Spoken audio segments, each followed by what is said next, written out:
কি বন্ধু, চিরস্থায়ী জান্নাত ছেড়ে দিলা, জাহান্নামের জন্য সিদ্ধান্ত নিয়েই নিলা।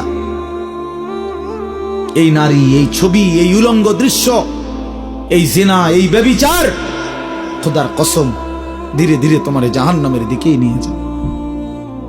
নুআল্লিহি মা তাওয়াল্লা ওয়া নুসলিহি জাহান্নাম।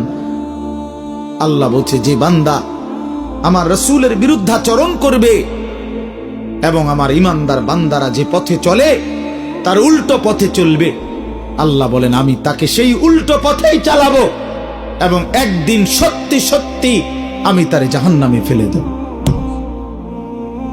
খোদার কসম, এটা কোরআন শরীফের আয়াত। আমি এই মাত্র বলে আসছি, বলছি তোমরা যারা আমার একটা কথা মনে করো বাপ, ছেলেদেরকে তোমাদেরকে বলি, বাবা সারা দিন সারা রাত মোবাইলে নারী দেখো, ছবি দেখো, নাচ গান, এক ওয়াক্ত নামাজ যারা পড়ো না, কোনোদিন যারা ফজরের নামাজ পড়ো না, হালাল হারামের কোনো পার্থক্য নাই, কিন্তু কেউ তোমারে ফিরায় না। তোমার মা, তোমার বাবা, তোমার পাড়া, তোমার মহল্লা, তোমার দেশবাসী, কেউ তোমারে নিয়ে একটু ভাবে না, কেউ তোমার একটু ফিরায় না। একটা বার বলে না যে এই বাবা তুই কোন রাস্তায় যাচ্ছিস, কিরে তুই মুসলমানের ঘরে জন্ম নিয়ে এত নষ্ট হয়ে যাচ্ছিস কেন? যাকে কেউ ফিরায় না, কেউ বলে না, কেন বাপ? একটা বার, একটা ছেলে শুধু তুমি আমার কথা ভাইবো যে কেউ তোমারে ডাকে না কেন? 365 দিনে, খোদার একটা বছরে কোনোদিন ফজরের নামাজ পড়লা না, অথচ কেউ তোমার একটু বলেও না কিরে বাবা তুই মুসলমানের ঘরে জন্ম নিয়ে ফজরের নামাজ পড়স না কেন? সারাদিন রাত তুমি মোবাইলের মধ্যে নারী নিয়ে, ছবি নিয়ে পড়ে থাকো, কিন্তু আপন মা বাবা, আত্মীয় স্বজন, পাড়া পড়োশি কেউ তোমারে ফিরাইবার জন্য একটু ডাকেও না, বলেও না। এমন হয়ে গেল কেন তোমার জীবনটা? কেউ তোমারে বাঁচাইতে চায় না কেন? মনে রাখো বাপ, মূল কারণ একটাই, তোমার উপরে আল্লাহর লানত পড়ছে, খোদার লানত, খোদার গজব পড়ছে তোর উপরে। এই জন্য আল্লাহর লানত পড়ে যার উপরে, তার থেকে গোটা সৃষ্টি মুখ ফিরায় নেয়। এটা মুখ ফিরায় নেয়, এটা জরুরি বিষয়, মুখ ফিরিয়ে নেয়। আমার মার বয়স এই মাত্র বললাম, আমার মা, আমি বললাম কিছুই বুঝে না, কিন্তু সেই মা আমার এখনো মনে আছে। একটা আশ্চর্য বিষয় হলো 75 বছরের কম হবে না আমার বয়স।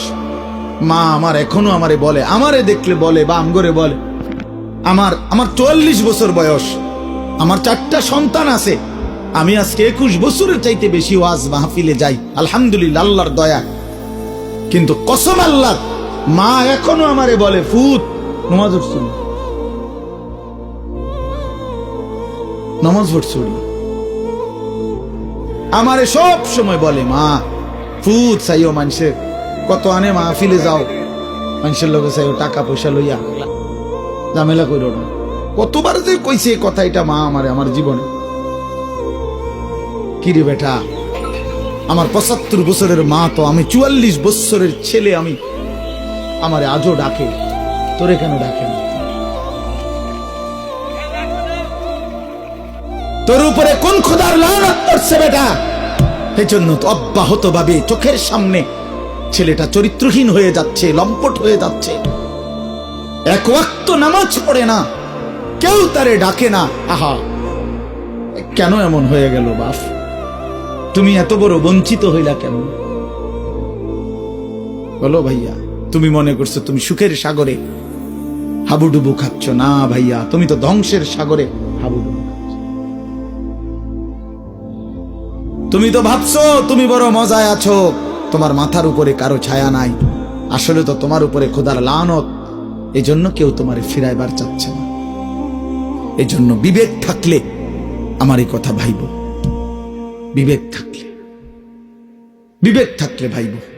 আমি তো ধমক দিলাম, তোমারে কেউ ধমক দেয় না কেন? কেন ধমক দেয় না? তোমারে কেউ ফেরায় না কেন?